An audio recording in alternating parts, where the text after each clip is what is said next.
On October the 23rd, 2005, Thai Prime Minister Thaksin Shinawatra hosted a banquet to celebrate the opening of the third Sino-Thai Brotherhood Festival, which was promoted by Princess Chulalongkorn. This year marks the 30th anniversary of the establishment of Sino-Thai diplomatic relations.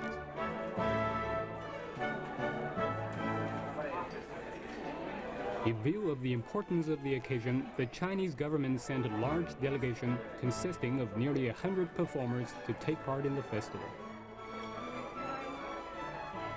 พระพุทธเจ้าขอพระราชทานพระราชานุญาตกราบเชิญชวนท่านผู้มีเกียรติทั้งหลายณที่นี้ดื่มถวายพระพรแด่พระบาทสมเด็จพระเจ้าอยู่หัวสมเด็จพระนางเจ้าพระบรมราชินีนาถและพระบรมวงศานุวงศ์ทุกพระองค์ควรไม่ควรแล้วแต่จะโปรดเกล้าโปรด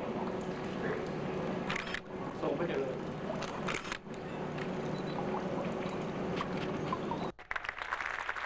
The name of the festival, Sino-Thailand Brotherhood, was proposed by Princess Chulalongkorn. As she herself explains, Chinese people living in Thailand have over a long period become fully integrated into Thai life, and the word brotherhood most vividly reflects this.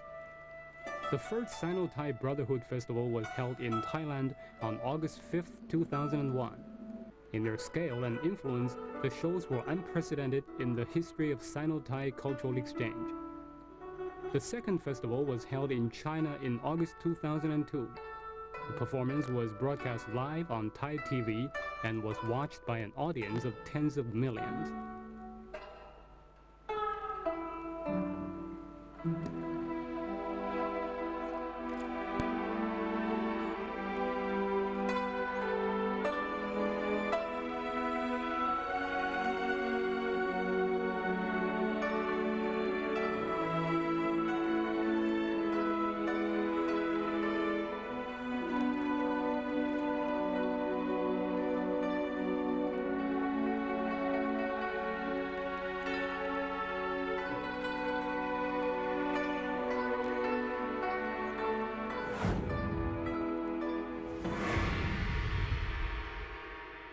As neighboring countries, communication between China and Thailand dates back as far as the 15th century. In 1405, Ming Dynasty Emperor Zhu Di ordered Admiral Zheng He to pay an official visit by sea to countries and regions west of the South China Sea. The expedition was known as Zheng He's Voyages to the Western Seas.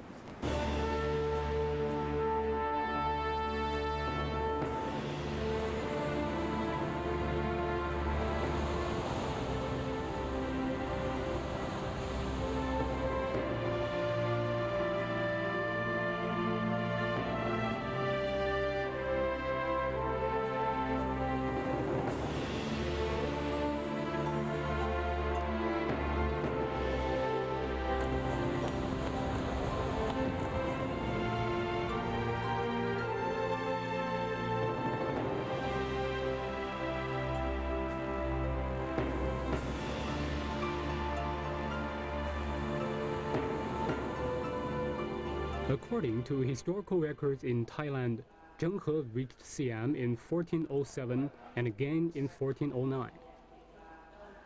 With his spirit of perseverance and courage as a sailor and his gesture of friendship, he won the respect and admiration of the Thai people. Temples and monuments were built to commemorate his achievements, where people would pray for security and happiness. Thailand is an ancient country where Buddhism has been developing for 2,000 years. 90% of Thai people are devout Buddhists, and splendid Buddhist temples are to be seen everywhere. A close inspection of these temples may reveal the Chinese cultural influence. The relics seem to be relating the history of cultural exchange between China and Thailand. Under the influence of Buddhism, the Thai people have formed a national character of tolerance.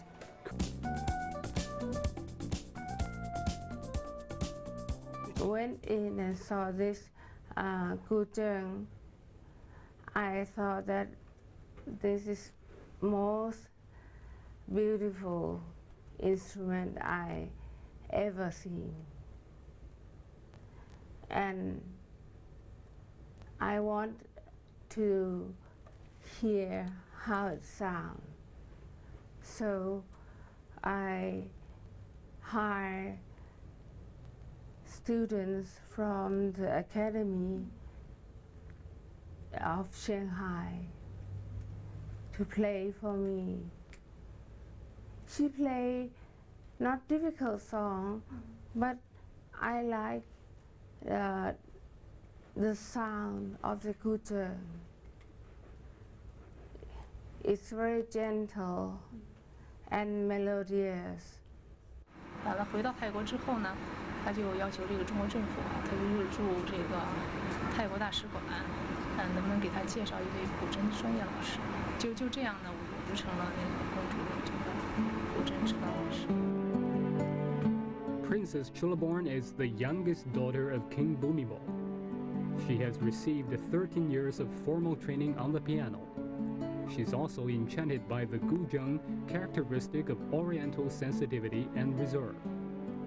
When she took up the guzheng, the princess started a nationwide trend in Thailand for learning Chinese traditional musical instruments.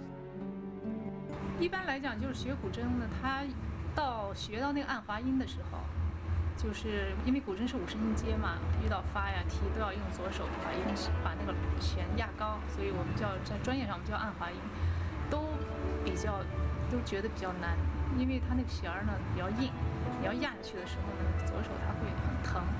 It is really very difficult, and at first I thought that I wouldn't be able to play it, but I just push on, and Mrs. Lia also push on, so I can play to this level.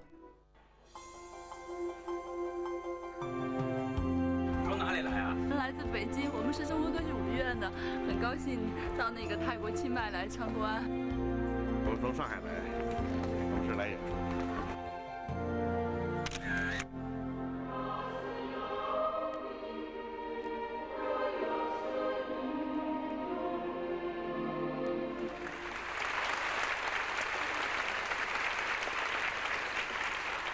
The third Sino-Thai Brotherhood Festival opened on October 25, 2005 at the Thai National Culture Center.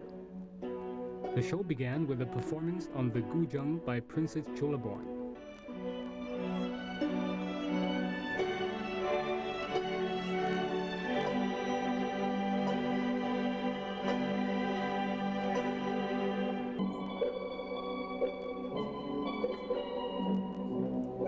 Six performances were held altogether in Bangkok, Chiang Mai, and Nakhon Ratchasima province. Artists from the Jilin Song and Dance Theater, the Shanghai Theater Academy, and the China National Chinese Opera and Dance Drama Company gave performances that included puppet shows, dances, and instrument recitals.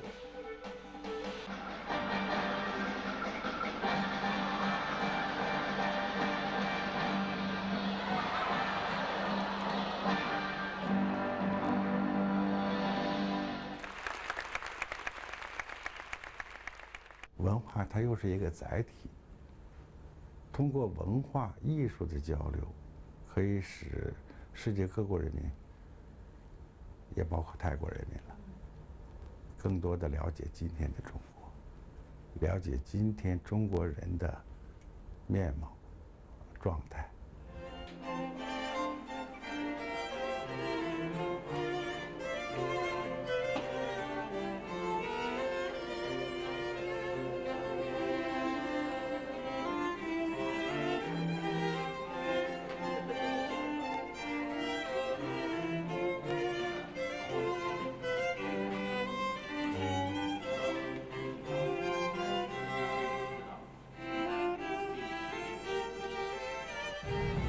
สายสัมพันธ์สองแผ่นดินนี้ถือว่าเป็นการสมานสามัคคีระหว่างบ้านพี่เมืองน้อง Now the Lees have settled down in Bangkok. They are very contented with the living and working environment here. 这合唱队不行吗？15 years ago, Li Yang went to Bangkok alone to seek her fortune. She made the decision after the overwhelming success of the Chinese dance drama Along the Silk Road in Bangkok, in which she also played a part. 有点像。这个就有差距，这个跟丝路花艺也有点像，波斯舞那段。穿的新疆的服装，像印度的音乐似的。 Along the Silk Road was a large-scale dance drama created by the former Gansu Song and Dance Ensemble. It is based on the murals of the Dunhuang Mogao grottos with reference to many other folk dance forms.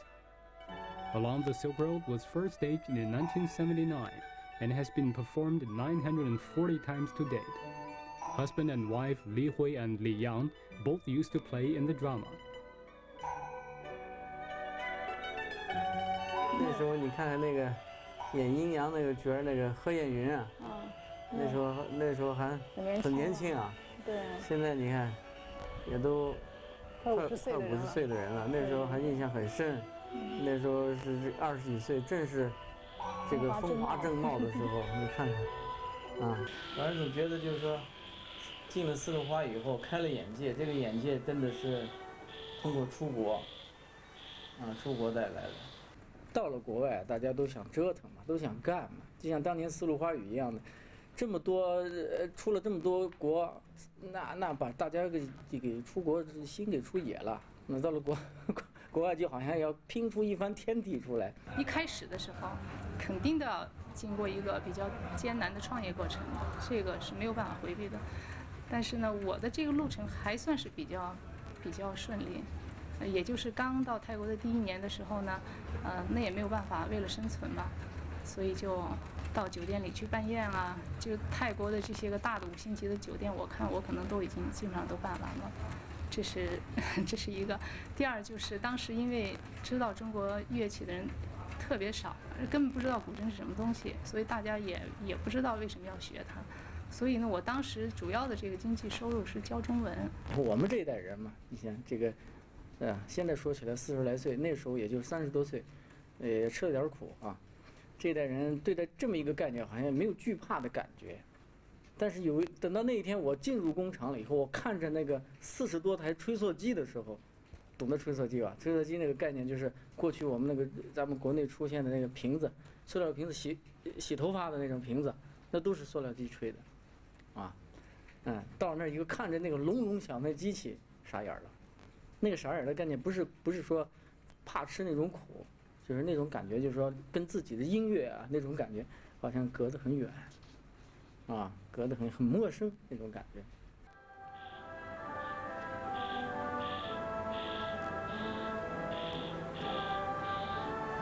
During their first 8 years in Thailand, the Lees struggled to make a living.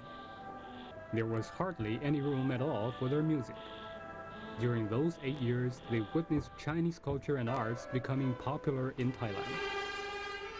With the strengthening of economic and trade ties between the two countries, Thai people with a knowledge of Chinese language and culture have been in increasing demand.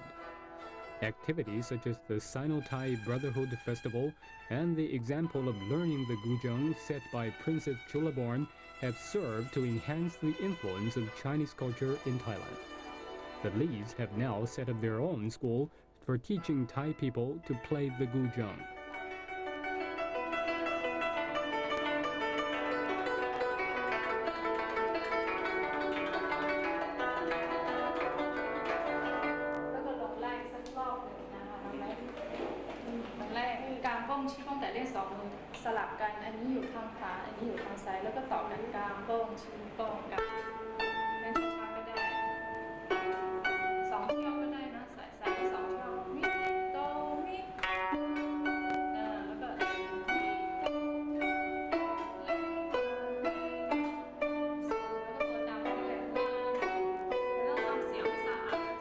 就做我个人来讲呢，我觉得在教古筝的同时，就是